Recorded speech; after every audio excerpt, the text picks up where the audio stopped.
Hello students, ഇന്ന് micro എക്കണോമിക്സിലെ 3rd chapter production and cost ഉൽപാദനവും ചെലവും എന്ന ചാപ്റ്ററിലെ previous questions and answers discussion part 4 ആണ് ചെയ്യുന്നത്. ഇതിനു മുൻപ് പാർട്ട് 1, പാർട്ട് 2 ആൻഡ് പാർട്ട് 3 ക്ലാസ്സുകൾ ചെയ്തിട്ടുണ്ടായിരുന്നു. ആ ക്ലാസ്സുകൾ എല്ലാവരും കൃത്യമായിട്ട് മനസ്സിലാക്കി കാണുമെന്ന് വിചാരിക്കുന്നു. ഓക്കെ, അപ്പോൾ നമുക്ക് ഇന്നത്തെ ക്ലാസ്സിലേക്ക് കടക്കാം. ക്വസ്റ്റ്യൻ നമ്പർ 8 വളരെ സിമ്പിൾ ആയിട്ടുള്ള ഒരു ക്വസ്റ്റ്യൻ ആണ്. What do you mean by an isoquant? Isoquant എന്നതുകൊണ്ട് എന്താണ് നിങ്ങൾ മനസ്സിലാക്കിയിട്ടുള്ളത്? അതായത് തുല്യ ഉൽപ്പന്ന വക്രം അല്ലെങ്കിൽ തുല്യ ഉൽപാദന വക്രം എന്നതുകൊണ്ട് എന്താണ് അർത്ഥമാക്കുന്നത്? ഐസോകോണ്ട് എന്ന പേര് മനസ്സിൽ വേണം. ആ രീതിയിലായിരിക്കും ചോദ്യങ്ങൾ ചോദിക്കാറ്. ഓക്കെ, വളരെ സിമ്പിൾ ആയിട്ടുള്ള ഒരു ഡെഫിനേഷൻ നമ്മൾ പഠിച്ചിട്ടുണ്ട്. എന്താണ്? An ഐസോകോണ്ട് shows locus of various or different combinations of two factors of production or two inputs which gives same maximum level of output to producer.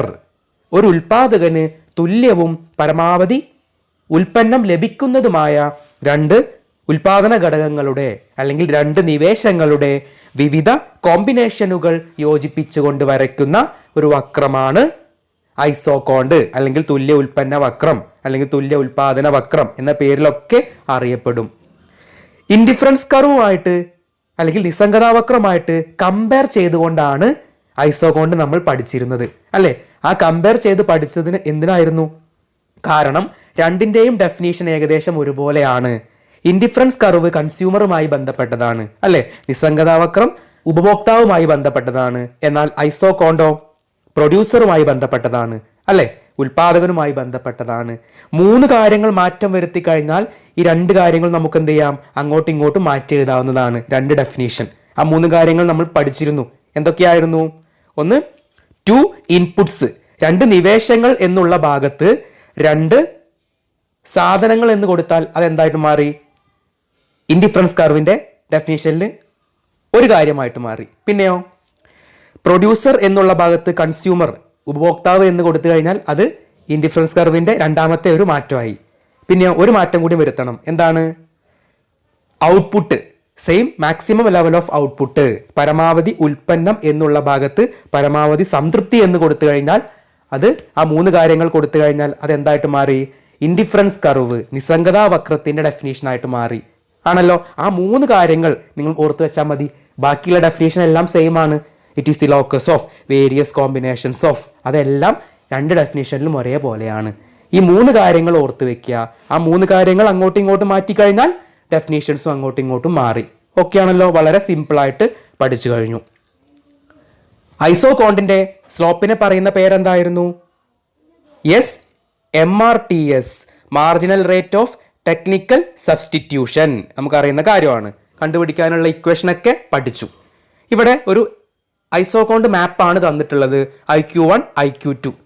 Okay, നമ്മൾ പഠിച്ചിട്ടുള്ളതാണ്. എന്താണ് ഐസോകോണ്ട് മാപ്പ് എന്ന് പറഞ്ഞാൽ എന്താണ്? It is a set of isoquants or group of isoquants is called as isoquant map. Isoquant വക്രങ്ങളുടെ ഒരു കൂട്ടത്തിനെ പറയുന്ന പേരാണ് isoquant map. Next, question number 10. In the short run total variable cost is 0 when output is 0. ഹ്രസ്വ കാലയളവിൽ ഉൽപ്പന്നം 0 ആവുമ്പോൾ total variable cost TVCയും 0 ആയിരിക്കും. നമുക്കറിയാം. When output rises total cost also rises. ഉൽപ്പന്നത്തിന്റെ അളവ് വർദ്ധിക്കും തോറും ടോട്ടൽ കോസ്റ്റ്, മൊത്തം ചെലവ് വർദ്ധിക്കുന്നു, അല്ലെ? നമുക്കറിയുന്ന കാര്യമാണ്. TC വർദ്ധിച്ചുകൊണ്ടിരിക്കുന്നു. Full stop.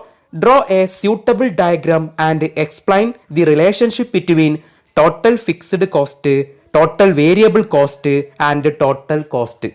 ഓക്കെ, ഇത്രയേ ഉള്ളൂ കാര്യം. അതായത് TFCയും TVCയും അതുപോലെ TCയും ഇത് 3മുള്ള ആ ഡയഗ്രാം വരയ്ക്കുക. എന്നിട്ട് ഇവ 3മുള്ള റിലേഷൻ എഴുതി വെക്കുക. അതാണ് ചോദ്യം. ഓക്കെ, നേരത്തെ പഠിച്ച അതേ പാറ്റേണിൽ വരുന്ന ചോദ്യമാണ്. ഉത്തരം നോക്കിക്കാൻ നിങ്ങൾ. ഈ ഡയഗ്രാം നമ്മൾ പഠിച്ചതാണ്. ചോദ്യം ചെറുതായിട്ടൊരു രീതിയിൽ മാറ്റി ചോദിച്ചു എന്നേ ഉള്ളൂ. ഓക്കെ, ഇതിൽ TC നമുക്കറിയാം, TVC അറിയാം, TFC കർവ് ഏതൊക്കെയാണെന്ന് അറിയാം. ഓക്കെ, TVC 0 നിന്നാണ് തുടങ്ങുന്നത്, TC 0 നിന്നല്ല തുടങ്ങുന്നത്. എന്തുകൊണ്ടാണെന്ന് നമുക്കറിയാം. ഔട്ട്പുട്ട് 0 ആണെങ്കിൽ പോലും അവിടെ സെർട്ടൺ എമൗണ്ട് ഓഫ് കോസ്റ്റ് ഉണ്ടായിരിക്കും, അല്ലെ, ചെലവ് ഉണ്ടായിരിക്കും. അതുപോലെ TFC പഠിച്ചു, ഷേപ്പുകൾ പഠിച്ചു. ഓക്കെ, അതൊന്നും ഞാൻ ഇനി റിപ്പീറ്റ് ചെയ്ത് പറയേണ്ട ആവശ്യമില്ല. Next question number 11. Average fixed cost curve AFC curve is A continuously falling curve. ഇത്രയാണ് ഇതുകൊണ്ട് ഉദ്ദേശിക്കുന്നത്. AFC കർവ് കുറഞ്ഞു കുറഞ്ഞു വരുന്നു, അല്ലെ, AFC കർവ് കുറഞ്ഞു കുറഞ്ഞാണ് ഇരിക്കുന്നത്, റെക്ടാങ്കുലർ ഹൈപ്പർബോളയാണ്. ബട്ട് ഒരിക്കലും എന്താവില്ല, AFC കർവ് 0 ആവില്ല. നമുക്കറിയാം, അല്ലെ, കാരണം ഫിക്സ്ഡ് കോസ്റ്റ് ആണ്. ഔട്ട്പുട്ട് ഇല്ലെങ്കിൽ പോലും അവിടെ ഫിക്സ്ഡ് കോസ്റ്റ് ഉണ്ടായിരിക്കും. അതുകൊണ്ട് AFC കർവ് ഒരിക്കലും 0 ആവില്ല, പക്ഷെ കുറഞ്ഞു കുറഞ്ഞു വരും. ഇനി നിങ്ങൾ നോക്കിക്കേ, താഴെ 2 സ്റ്റേറ്റ്മെന്റ് കൊടുത്തിട്ടുണ്ട്. ഫസ്റ്റ് സ്റ്റേറ്റ്മെന്റ് എന്താണ്? Substantiate this statement by giving reasons. എന്തുകൊണ്ടാണ് AFC കർവ് കുറഞ്ഞു കുറഞ്ഞു വരുന്നത്, അതെന്തുകൊണ്ടാണ്, അതിന്റെ റീസൺ, കാരണം എന്താണെന്ന് പറയാനാണ് ചോദിച്ചിട്ടുള്ളത്. ഒന്നാമത്തെ സ്റ്റേറ്റ്മെന്റ്. രണ്ടാമത്തേത് graphically represent the AFC curve. ഇനി AFC കർവ് നിങ്ങൾ വരയ്ക്കുക. ഓക്കെ, അത് വരച്ചിട്ട് അത് പ്രസന്റ് ചെയ്യുക. അതാണ് രണ്ടാമത്തെ അതിലെ സബ് ക്വസ്റ്റ്യൻ. ആൻസർ എന്താണ്? AFC എന്തുകൊണ്ടാണ് കുറയുന്നത് നമുക്കറിയാം, അല്ലെ. AFC എങ്ങനെ കണ്ടുപിടിക്കുക? TFCയിൽ നിന്നാണ് AFC കണ്ടുപിടിക്കുന്നത്, അല്ലെ. TFC/Q ആണ് AFC എന്ന് പറഞ്ഞാൽ. ആണല്ലോ. TFC വല്ല മാറ്റം സംഭവിക്കുമോ? ഇല്ല. ഔട്ട്പുട്ട് എത്രയാണെങ്കിൽ പോലും TFC അവിടെ ഫിക്സ് ആണ്, സ്ഥിരമാണ്, അത് മാറ്റമില്ലാതെ നിൽക്കുന്നതാണ്. ഔട്ട്പുട്ട് കൂടുന്തോറും നമുക്കറിയാം, അല്ലെ. അതായത് ഇപ്പോൾ ഒരു 10 ഫിക്സ്ഡ് കോസ്റ്റ് എന്ന് വിചാരിച്ചോ, TFC. ഓക്കെ, ഔട്ട്പുട്ട് 1 ആവുമ്പോൾ 10/1 10 ആണ്. ഇനി ഔട്ട്പുട്ട് 2 ആയി. അപ്പൊ എങ്ങനെയാവും AFC കിട്ടുക? 10/2 എത്രയാ? 5. കണ്ടോ നിങ്ങൾ, ഔട്ട്പുട്ട് കൂടുന്തോറും എന്ത് ചെയ്യുന്നുണ്ട്? AFC കുറഞ്ഞു കുറഞ്ഞു വരും. കാരണം TFCയെ Q കൊണ്ട് ഡിവൈഡ് ചെയ്യുമ്പോഴാണ് AFC കിട്ടുന്നത്, അല്ലെ. ഔട്ട്പുട്ടിന്റെ എണ്ണം കൂടുന്തോറും ആ ഡിവൈഡ് ചെയ്യുമ്പോൾ എന്ത് കിട്ടും? കിട്ടുന്ന ഉത്തരം എന്തായിരിക്കും? ചെറുതായി ചെറുതായി വരും, അല്ലെ, കുറഞ്ഞു കുറഞ്ഞു വരും. ഓക്കെ, അതുകൊണ്ടാണ് AFC കർവ് കുറഞ്ഞു കുറഞ്ഞു വരാൻ കാരണം. പക്ഷെ ഒരിക്കലും AFC കർവ് 0 ആവില്ല. എന്തുകൊണ്ടാണ്? കാരണം ഔട്ട്പുട്ട് 0 ആണെങ്കിൽ പോലും അവിടെ ഒരു ഫിക്സ്ഡ് കോസ്റ്റ് ഉണ്ടായിരിക്കും, നമുക്കറിയുന്ന കാര്യമാണ്. കാരണം TFCയിൽ നിന്നാണ് AFC കണ്ടുപിടിക്കുന്നത്. TFC 0 ആവുമോ? ഇല്ല. അപ്പോൾ AFCയും 0 ആവില്ല. അങ്ങനെ ആലോചിച്ചാൽ മതി. ഓക്കെ ആണല്ലോ. TFC ഒരിക്കലും 0 ആവില്ല, അതുകൊണ്ട് AFCയും 0 ആവില്ല. പക്ഷെ കുറഞ്ഞു കുറഞ്ഞു വരുന്നു. ക്ലിയർ ആണല്ലോ. അപ്പോൾ TFCയും AFCയും തമ്മിലുള്ള റിലേഷൻ പഠിക്കണം. TFC ഫിക്സ്ഡ് കോസ്റ്റ് ആണ്, AFC എന്താണ്? കുറഞ്ഞു കുറഞ്ഞു വരുന്നുണ്ട്, പക്ഷെ ഒരിക്കലും 0 ആവില്ല. TFC കർവിന്റെ ഷേപ്പ് എന്തായിരുന്നു? Horizontal straight line parallel to x axis, x അക്ഷത്തിന് സമാന്തരമായ നേർരേഖയായിരുന്നു. എന്നാൽ AFC കർവിന്റെ ഷേപ്പ് എന്തായിരുന്നു? It is rectangular hyperbola. Okay ആണല്ലോ. അപ്പോൾ ഒന്നാമത്തെ സബ് ക്വസ്റ്റ്യൻ നമ്മൾ ചെയ്തു. രണ്ടാമത്തെ സബ് ക്വസ്റ്റ്യൻ ആണ് ഇവിടെ കൊടുത്തിട്ടുള്ളത്. AFC കർവ് വരച്ചിട്ടുണ്ട്. ഓക്കെ, ഇവിടെ ചെറിയൊരു മിസ്റ്റേക്ക് വന്നിട്ടുണ്ട് കേട്ടോ, നിങ്ങൾ അത് കൺസിഡർ ചെയ്യേണ്ട. ഇവിടെ AFC കർവ് Y ആക്സിൽ ടച്ച് ചെയ്തിട്ടുണ്ട്, തട്ടിയിട്ടുണ്ട്. അങ്ങനെ തട്ടി കഴിഞ്ഞാൽ അതിന്റെ അർത്ഥം എന്താണ്? 0 ആയി എന്നാ. പക്ഷെ ഒരിക്കലും 0 ആവില്ല, നമുക്കറിയുന്ന കാര്യമല്ലേ. അപ്പൊ നിങ്ങൾ അത് മൈൻഡ് ചെയ്യേണ്ട. ഞാൻ നിങ്ങൾക്ക് കൃത്യമായിട്ട് ബോർഡിൽ വരച്ച് കാണിച്ചു തന്നിട്ടുണ്ട്, നിങ്ങൾ അത് ആലോചിക്കുക. ഓക്കെ, നോട്ടിൽ നമ്മൾ വരച്ചിട്ടുണ്ട്, നിങ്ങൾ അത് കൺസിഡർ ചെയ്യുക. ഓക്കെ, നമുക്ക് അറിയുന്ന കാര്യമാണ്. ഓക്കെ, അപ്പോൾ ഈ ചോദ്യം എല്ലാവർക്കും കൃത്യമായിട്ട് മനസ്സിലായി കാണുമെന്ന് വിചാരിക്കുന്നു.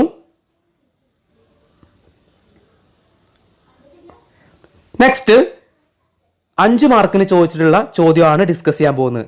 5 മാർക്ക് ക്വസ്റ്റ്യൻസ് ആൻഡ് ആൻസേഴ്സ് ആണ്. ശ്രദ്ധിച്ചോളൂ. Question number 1. The marginal product and total product of an input are related. Prove this statement. MP-യും TP-യും തമ്മിലുള്ള റിലേഷൻഷിപ്പ് പഠിച്ചിട്ടില്ലേ? മൊത്തം ഉൽപ്പന്നവും അതുപോലെ സീമാന്ത ഉൽപ്പന്നവും തമ്മിലുള്ള റിലേഷൻ നമ്മൾ പഠിച്ചിരുന്നു. ലോ ഓഫ് വേരിയബിൾ പ്രപ്പോർഷൻ, വിഭേദകാനുപാത നിയമം പറഞ്ഞ സമയത്ത് അവിടെ നമ്മൾ പറഞ്ഞിരുന്നു TP-യും MP-യും തമ്മിലുള്ള റിലേഷൻ. പിന്നെയോ AP-യും MP-യും തമ്മിലുള്ള റിലേഷൻ ഒക്കെ പറഞ്ഞിരുന്നു. ഓർമ്മയുണ്ടോ? എല്ലാവർക്കും ഓർമ്മ കാണുമെന്ന് വിചാരിക്കുന്നു. എന്തൊക്കെ റിലേഷൻ ആയിരുന്നു നമ്മൾ പറഞ്ഞിരുന്നത്? ആദ്യം ശ്രദ്ധിക്കേണ്ട കാര്യം എന്താണ്? ഈ ഒരു ഗ്രാഫ് നിങ്ങൾ വരച്ചിരിക്കണം. കണ്ടല്ലോ, TP-യും MP-യും ഉള്ള ഒരു ഡയഗ്രമാണ് ഇവിടെ കൊടുത്തിട്ടുള്ളത്. ഒന്നാമത്തെ റിലേഷൻ എന്തായിരുന്നു? ഫസ്റ്റ് റിലേഷൻ എന്തായിരുന്നു? when TP is increasing at increasing rate, MP is also increasing. അല്ലെ, TP ഉയർന്ന നിരക്കിൽ വർദ്ധിക്കുമ്പോൾ MP-യും വർദ്ധിക്കുന്നു. അതാണ് ഒന്നാമത്തെ റിലേഷൻ. രണ്ടാമത്തെ റിലേഷൻ എന്താണ്? When T P is increasing at decreasing rate A P is also decreasing. എന്താണ് രണ്ടാമത്തെ റിലേഷൻ? ടി പി കുറഞ്ഞ നിരക്കിൽ വർദ്ധിക്കുമ്പോൾ എം പി കുറയുന്നു. രണ്ടാമത്തെ റിലേഷൻ. മൂന്നാമത്തെ റിലേഷൻ എന്തായിരുന്നു? When T P reaches its maximum or saturation point M P become 0. അല്ലെ, ടി പി അതിന്റെ പരമാവധിയിലെത്തുമ്പോൾ എം പി എന്താണ്? 0. അതിവിടെ മാർക്ക് ചെയ്തിട്ടുണ്ട്, കണ്ടോ നിങ്ങൾ? ടി പി പരമാവധി ആയപ്പോൾ എം പി എന്താണ്? 0 ആണ്. ഈ ഒരു പാറ്റേൺ ഈ ഗ്രാഫിൽ നിങ്ങൾക്ക് കിട്ടണം. കൃത്യമായിട്ട് വരച്ച് പഠിക്കണം. ടി പിയുടെ മാക്സിമം എവിടെയാണോ അവിടെ നിന്ന് താഴേക്കൊരു ജസ്റ്റ് ഒരു പെർപെൻഡിക്കുലർ വരയ്ക്കുക, ഒരു ഡോട്ട് ഡോട്ട് ലൈൻ വരയ്ക്കുക. അത് എവിടെ നിൽക്കണം? എം പി എക്സ് ആക്സിസിൽ തട്ടി നിൽക്കുന്നത് കണ്ടോ? അതാണ് 0 കൊണ്ട് ഉദ്ദേശിക്കുന്നത്. എം പി എക്സ് ആക്സിസിൽ തട്ടി എന്ന് വെച്ചാൽ എം പി 0 ആയി എന്നാണ് അർത്ഥം. അത് കൃത്യമായിട്ട് കിട്ടണം. എങ്ങനെയാണ് ഈ ഗ്രാഫ് വരയ്ക്കേണ്ടതെന്ന് ഞാൻ നിങ്ങൾക്ക് അന്ന് കാണിച്ചു തന്നിരുന്നു. ലോ ഓഫ് വേരിയബിൾ പ്രപ്പോർഷൻ വരയ്ക്കുമ്പോൾ അല്ലെങ്കിൽ ഇങ്ങനെ റിലേഷൻഷിപ്പ് ചോദിക്കുമ്പോൾ നിങ്ങൾ ആദ്യം ചെയ്യേണ്ട കാര്യം എന്താണ്? ടി പി വരച്ചു വെക്കുക. എന്നിട്ട് ടി പിയുടെ മാക്സിമം എവിടെയാണോ അവിടെ നിന്ന് താഴേക്കൊരു ഡോട്ട് ഡോട്ട് വരയ്ക്കുക. എന്നിട്ട് നിങ്ങൾ എന്ത് ചെയ്തോളൂ? എം പി വരച്ചോളൂ. അപ്പോൾ കൃത്യമായിട്ട് നിങ്ങൾക്ക് വരയ്ക്കാൻ പറ്റും. ഓക്കെ ആണല്ലോ? അങ്ങനെയാണ് എന്ത് ചെയ്യുക ചെയ്യേണ്ടത്. കർവുകൾ വരച്ച് പഠിക്കണം. ഡയഗ്രങ്ങൾ എന്ത് ചെയ്യണം? വരച്ച് തന്നെ പഠിക്കണം. ഓക്കെ, അപ്പോൾ എത്ര റിലേഷൻ പഠിച്ചു നമ്മൾ? 3 റിലേഷൻ പഠിച്ചു. ഒരു റിലേഷൻ കൂടെ ഉണ്ട് അല്ലേ? 4 റിലേഷൻഷിപ്പാണ് പഠിച്ചത്. നാലാമത്തെ റിലേഷൻ എന്തായിരുന്നു? When T P starts to falling, T P കുറയാൻ തുടങ്ങുമ്പോൾ M P become negative, M P negative ആകുന്നു. ഓക്കെ ആണല്ലോ? ഈ പാറ്റേണിൽ ഒരു ചോദ്യം എക്സാമിന് പ്രതീക്ഷിക്കാവുന്നതാണ്. 4 റിലേഷൻഷിപ്പുകളാണ് ടി പിയും എം പിയും തമ്മിൽ ഉള്ളത്. ഏതൊക്കെയായിരുന്നു? When T P increasing at increasing rate M P is also increasing. T P ഉയർന്ന നിരക്കിൽ വർദ്ധിക്കുമ്പോൾ എം പിയും വർദ്ധിക്കുന്നു. രണ്ടാമത്തെ റിലേഷൻ എന്തായിരുന്നു? When T P increasing at decreasing rate M P decreasing. T P കുറഞ്ഞ നിരക്കിൽ വർദ്ധിക്കുമ്പോൾ എം പി കുറയാൻ തുടങ്ങുന്നു. മൂന്നാമത്തെ റിലേഷൻ എന്തായിരുന്നു? When T P reaches its maximum or saturation point M P become 0. T P അതിന്റെ പരമാവധിയിൽ എത്തുമ്പോൾ എം പി 0 ആയിരിക്കും. And fourth relation is when T P starts to falling M P become negative. T P കുറയാൻ തുടങ്ങുമ്പോൾ M P negative ആകുന്നു. Okay ആണല്ലോ? ഇപ്പോൾ വളരെ സിമ്പിൾ ആയിട്ടുള്ള ഒരു ചോദ്യമാണ്. റിലേഷൻഷിപ്പ് ഇവിടെ കൊടുത്തിട്ടുണ്ട്. ഓക്കെ ആണല്ലോ? കണ്ടല്ലോ നിങ്ങൾ?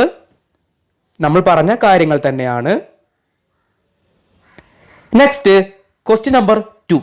5 മാർക്കിനുള്ള ക്വസ്റ്റ്യൻ ആണ്, ശ്രദ്ധിക്കണം. Differentiate between returns to a factor and returns to scale. എന്താ അതുകൊണ്ട് ഉദ്ദേശിക്കുന്നത്? റിട്ടേൺസ് ടു എ ഫാക്ടർ എന്ന് പറഞ്ഞാൽ എന്താണ്? പഠിച്ചിട്ടുണ്ട്.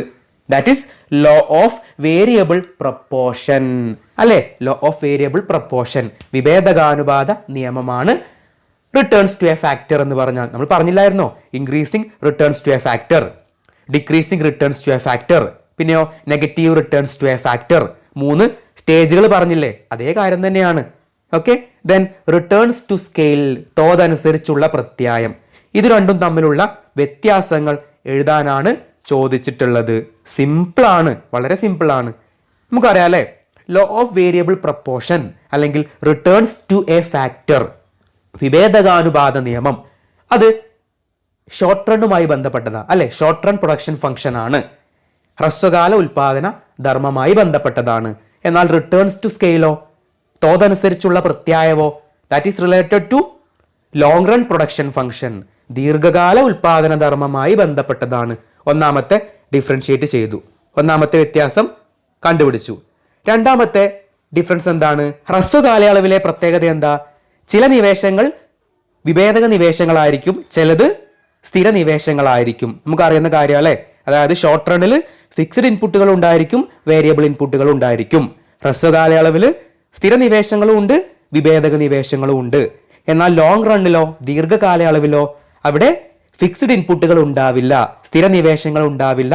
All the inputs R variable inputs. എല്ലാ നിവേശങ്ങളും വിഭേദക നിവേശങ്ങളായിരിക്കും, അറിയുന്ന കാര്യമാണ്. ഓക്കെ, ലോ ഓഫ് വേരിയബിൾ പ്രപ്പോർഷനിൽ നമ്മൾ 3 സ്റ്റേജുകൾ പഠിച്ചു, 3 ഘട്ടങ്ങൾ പഠിച്ചു. ഓരോ ഘട്ടങ്ങളിലും T P, A P, M P, ഇവ 3നും ഉണ്ടാവുന്ന മാറ്റങ്ങൾ എന്തൊക്കെയാണെന്ന് പഠിച്ചു. അതുപോലെ റിട്ടേൺസ് ടു സ്കെയിൽ, അവിടെ എന്താ പഠിച്ചത്? തോതനുസരിച്ചുള്ള പ്രത്യായത്തിൽ എന്താ പഠിച്ചത്? അതായത് എല്ലാ ഇൻപുട്ടുകളും ഒരേ പ്രപ്പോർഷനിൽ ഒരേ അനുപാതത്തിൽ മാറ്റം വരുത്തുമ്പോൾ ടി പി അതിൽ നിന്ന് ലഭിക്കുന്ന മൊത്തം ഉൽപ്പന്നം 3 രീതിയിലാണ് പ്രതികരിക്കുന്നത്. T P behave in 3 different ways അല്ലെ, 3 രീതിയിലാണ് ടി പി ബിഹേവ് ചെയ്യുന്നത് അല്ലെങ്കിൽ പ്രതികരിക്കുന്നത്. ഏതൊക്കെയായിരുന്നു?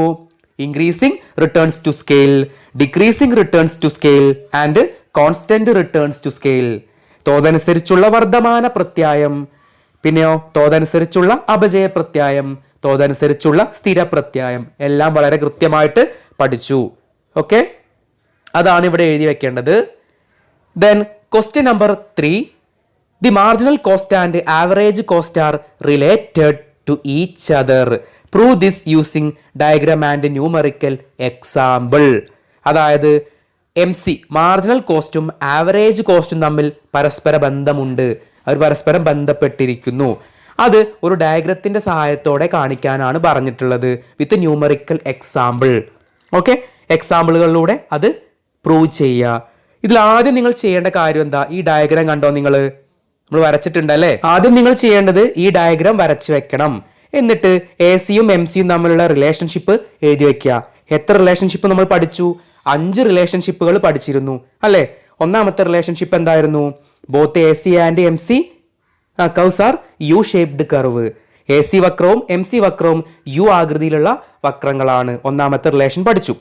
രണ്ടാമത്തെ റിലേഷൻ എന്തായിരുന്നു? Initially both AC and MC declining, then reaches its minimum, then thereafter starts to rising. തുടക്കത്തിൽ AC-യും MC-യും കുറയാൻ തുടങ്ങുന്നു, പിന്നീട് രണ്ടും അതിന്റെ മിനിമത്തിലെത്തുന്നു, അതിനുശേഷം രണ്ടും വർദ്ധിക്കാൻ തുടങ്ങുന്നു. രണ്ടാമത്തെ റിലേഷൻ പഠിച്ചു. മൂന്നാമത്തെ റിലേഷൻ എന്താ? when AC declining or decreasing, MC become less than AC അല്ലെ. AC കുറയുമ്പോൾ MC-യുടെ സ്ഥാനം എവിടെയാണ്? AC-യേക്കാൾ താഴെയായിരിക്കും. That is when AC declining, MC will be less than AC. AC കുറയുമ്പോൾ MC-യുടെ സ്ഥാനം AC-യേക്കാൾ താഴെയായിരിക്കും. ഓക്കെ ആണല്ലോ. മൂന്നാമത്തെ റിലേഷൻ പഠിച്ചു. നാലാമത്തെ റിലേഷൻ എന്തായിരുന്നു? when AC increasing or rise, when AC rise, MC will become greater than AC അല്ലെ. AC വർദ്ധിക്കുമ്പോൾ MC-യുടെ സ്ഥാനം എവിടെയാണ്? AC-യേക്കാൾ മുകളിലായിരിക്കും. ഓക്കെ ആണല്ലോ. നിങ്ങൾക്ക് ഡയഗ്രാം നോക്കിയാൽ മനസ്സിലാകും. ക്ലിയർ ആണല്ലോ. അപ്പോൾ 4 റിലേഷൻ പഠിച്ചു. അഞ്ചാമത്തെ റിലേഷൻ എന്തായിരുന്നു? when AC is minimum, AC equal to MC അല്ലെ. AC-യുടെ മിനിമം പോയിന്റിൽ വെച്ച് AC-യും MC-യും തുല്യമാകുന്നു. അവിടെ ഒരു പോയിന്റ് കൂടെ പഠിച്ചിരുന്നു. എന്താണ്? MC cuts minimum point of AC from below. AC-യുടെ മിനിമത്തിലൂടെ MC വക്രം താഴെ നിന്ന് മുകളിലേക്ക് കട്ട് ചെയ്ത് പോകുന്നു അല്ലെ. AC-യുടെ മിനിമത്തിലൂടെ MC വക്രം താഴെ നിന്ന് കട്ട് ചെയ്ത് മുകളിലേക്ക് പോകുന്നു. 5 റിലേഷൻഷിപ്പ് പഠിച്ചു. വളരെ ഇമ്പോർട്ടന്റ് ആണ്. നേരത്തെ നമ്മൾ TP-യും MP-യും തമ്മിലുള്ള റിലേഷൻ പഠിച്ചു. അതേപോലെ ഇമ്പോർട്ടന്റ് ആണ് AC-യും MC-യും തമ്മിലുള്ള റിലേഷൻ. എക്സാമിന് ചോദിക്കുന്ന ചോദ്യമാണ്, വളരെ ഇമ്പോർട്ടന്റ് ആണ്. 5 റിലേഷൻഷിപ്പ് ഇപ്പോൾ തന്നെ പഠിച്ചു വെക്കുക. ഓക്കെ, ഇവിടെ ഒരു ന്യൂമറിക്കൽ എക്സാമ്പിൾ കൊടുത്തിട്ടുണ്ട്. ഔട്ട്പുട്ട് ആണ് first column, second column TC ആണ്, തേർഡ് കോളം AC ആണ്, ദെൻ MC ആണ്. നിങ്ങൾ നോക്കിക്കേ, ഇവിടെ ഔട്ട്പുട്ട് 0 മുതലാണോ തുടങ്ങുന്നത്? അല്ല അല്ലെ, 0 മുതലല്ല തുടങ്ങുന്നത്. ഔട്ട്പുട്ട് 1 മുതലാണ് തുടങ്ങുന്നത്. അപ്പൊ നിങ്ങൾ നോക്കിക്കേ, അവിടെ TC-യും AC-യും MC-യും എല്ലാം ഒരേ സംഖ്യയാണ് അല്ലെ, ഒരേ സംഖ്യയാണ്. അത് ഞാൻ നിങ്ങളോട് പറഞ്ഞിട്ടുണ്ടായിരുന്നു, ഓർമ്മയുണ്ടോ? അതായത് ഉൽപ്പന്നം ഇവിടെ ഔട്ട്പുട്ട് 1 ആണ്. 1 ആവുമ്പോൾ TC-യും AC-യും MC-യും എല്ലാം ഒന്നായിരിക്കും. കാരണം എന്തുകൊണ്ടാണ്? കാരണം TC-യിൽ നിന്നാണ് AC കണ്ടുപിടിക്കുക ആണല്ലോ. TC/Q ആണ്. 20/1 20 ആണ്. MC എങ്ങനെ കണ്ടുപിടിക്കുക? അതും TC-യിൽ നിന്നാണ് ആണല്ലോ. TC തൊട്ട് മുൻപുള്ള TC തമ്മിലുള്ള വ്യത്യാസം, ഇവിടെ തൊട്ട് മുന്നേ TC ഉണ്ടോ? ഇല്ല. അപ്പോൾ ഒന്നാമത്തെ MC എന്താണ്? 20 ആണ്. എപ്പോഴാണ് AC-യും MC-യും ഇല്ലാതിരിക്കുക? നില്ലായിരിക്കുക. പഠിച്ചിട്ടുണ്ട്. ഉൽപ്പന്നം 0 ആണെങ്കിൽ അവിടെ TC ഉണ്ടാകും. TC ഉണ്ടാകും, പക്ഷേ AC-യും MC-യും നില്ലായിരിക്കും, ഉണ്ടാവില്ല. അത് ഓർമ്മ വേണം. ഓക്കെ, ഉൽപ്പന്നം 0 ആണെങ്കിൽ മാത്രമാണ് അവിടെ AC-യും MC-യും ഇല്ലാത്തത്. ഉൽപ്പന്നം 1 ഒരു യൂണിറ്റ് ഔട്ട്പുട്ട് ഉണ്ടെങ്കിൽ അവിടെ ടി സിയും എ സിയും എം സിയും ഇത് മൂന്നും ഒന്നായിരിക്കും, ഒരു സംഖ്യ ആയിരിക്കും. ആണല്ലോ, ആ കാര്യം മനസ്സിൽ വേണം. ഇനി നോക്കിക്കേ, നിങ്ങൾ ഔട്ട്പുട്ട് ഇൻക്രീസ് ചെയ്യുന്തോറും ടി സി എന്ത് ചെയ്യുന്നുണ്ട്? ടി സി വർദ്ധിച്ചുകൊണ്ട് വരുന്നുണ്ട്. 20 ആവുന്നു, 38 ആവുന്നു, 54 ആവുന്നു, 72 ആവുന്നു, 105, 150 അങ്ങനെ വർദ്ധിച്ചുകൊണ്ട് പോകുന്നു. ആണല്ലോ, നമുക്കറിയാലേ ഔട്ട്പുട്ട് ഇൻക്രീസ് ചെയ്യുന്തോറും ടി സി വർദ്ധിച്ചുകൊണ്ട് വരും. ഇൻവേർട്ടഡ് എസ് ഷേപ്പ് ആണ്, തലതിരിഞ്ഞ എസ് ആകൃതിയാണ്, പഠിച്ചിരുന്നു. ഇനി നിങ്ങൾ എ സി നോക്കിക്കേ, എ സിക്ക് എന്ത് സംഭവിക്കുന്നു? ആദ്യം ഔട്ട്പുട്ട് ഇൻക്രീസ് ചെയ്യും തോറും ആദ്യം ഇനീഷ്യലി എന്ത് സംഭവിക്കുന്നു? എ സി കുറഞ്ഞു വരുന്നു അല്ലേ? തുടക്കത്തിൽ 20 ആയിരുന്നു, 19 ആയി, 18 ആയി, വീണ്ടും 18 ആയി, കുറഞ്ഞു വരുന്നു, അതിന്റെ മിനിമത്തിലെത്തുന്നു. ഇവിടെ നോക്കിക്കേ, 2 18 ഉണ്ട്, എ സി 2 പ്രാവശ്യം 18 ആയി. ഇതിൽ ഏത് 18 ആണ് മിനിമം എന്ന് പറഞ്ഞാൽ ഏതായിരിക്കും? മൂന്നാമത്തെ യൂണിറ്റ് ഔട്ട്പുട്ടിൽ വെച്ച് എ സി 18 ആണ്, നാലാമത്തെ യൂണിറ്റ് ഔട്ട്പുട്ടിലും എ സി 18 ആണ്. ഇതിൽ ഏത് 18 ആണ് മിനിമം പോയിന്റ് എ സിയുടെ? ഓഫ് കോഴ്സ് 4th യൂണിറ്റ്, നാലാമത്തെ യൂണിറ്റ് ഔട്ട്പുട്ടിലുള്ള എ സി, ആ 18 ആണ് മിനിമം പോയിന്റ്. അത് ഓർത്ത് വെക്കണം, നിങ്ങൾക്ക് കൺഫ്യൂഷൻ വരും. ഇവിടെ 2 പ്രാവശ്യം എ സി 18 വന്നു, ഇതിൽ ഏത് 18 ആണ് മിനിമം? അതിലേറ്റവും ഹയർ ഔട്ട്പുട്ട് ഏതാണോ, അതിലേറ്റവും ഉയർന്ന ഉൽപ്പന്നം ഏതാണോ, ഉൽപ്പന്നത്തിന്റെ യൂണിറ്റ് ഏതാണോ, അതായിരിക്കും ആ മിനിമം പോയിന്റ് എന്ന് പറഞ്ഞാൽ. നാലാമത്തെ യൂണിറ്റ് ഔട്ട്പുട്ട് അപ്പോഴുള്ള എ സി, അതാണ് മിനിമം പോയിന്റ്. നാലാമത്തെ യൂണിറ്റിലെ എ സി എത്രയാ? 18. ക്ലിയർ ആണല്ലോ, അത് മറന്നു പോകരുത്. അതിനുശേഷം നിങ്ങൾ നോക്കിക്കേ, പിന്നെ ഔട്ട്പുട്ട് ഇൻക്രീസ് ചെയ്യും തോറും എ സി വർദ്ധിച്ചുകൊണ്ട് വരികയാണല്ലേ. ഇതേ സിറ്റുവേഷൻ തന്നെയാണ് എം സിക്കും. തുടക്കത്തിൽ കുറഞ്ഞു വരുന്നു, പിന്നീട് എവിടെ എത്തുന്നു? അതിന് മിനിമത്തിലെത്തുന്നു. എവിടെ വെച്ചിട്ടാ? മൂന്നാമത്തെ യൂണിറ്റ് ഔട്ട്പുട്ട് നോക്കിക്കേ, അവിടെ വെച്ച് എം സി 16 ആയി, മിനിമത്തിലെത്തി. അതിനുശേഷം നാലാമത്തെ യൂണിറ്റ് ഔട്ട്പുട്ട് ആയപ്പോഴേക്കും വീണ്ടും വർദ്ധിക്കാൻ തുടങ്ങി അല്ലേ? തുടക്കത്തിൽ കുറയുന്നു, ഡിക്ലൈൻ ചെയ്യുന്നു, പിന്നെ മിനിമത്തിലെത്തുന്നു, thereafter starts to rising, അതിനുശേഷം വർദ്ധിക്കാൻ തുടങ്ങുന്നു. ഓക്കെ ആണല്ലോ. അപ്പോൾ ഇത്രയാണ് നമ്മുടെ ഇന്നത്തെ questions and answers discussion. Next ക്ലാസ്സിൽ ഇതിന്റെ പാർട്ട് 5 നമ്മൾ ചെയ്യുന്നതായിരിക്കും. അപ്പോൾ ഇന്നെടുത്ത ഭാഗങ്ങൾ എല്ലാവർക്കും കൃത്യമായിട്ട് മനസ്സിലായി കാണുമെന്ന് വിചാരിക്കുന്നു. ഓക്കെ, എല്ലാവരും കൃത്യമായിട്ട് വീട്ടിൽ നിന്ന് വർക്കൗട്ട് ചെയ്യണം. ഈ ക്വസ്റ്റ്യൻസ് എല്ലാം എന്ത് ചെയ്യണം? വർക്കൗട്ട് ചെയ്യണം, നോട്ട്സ് കൃത്യമായിട്ട് വായിക്കണം.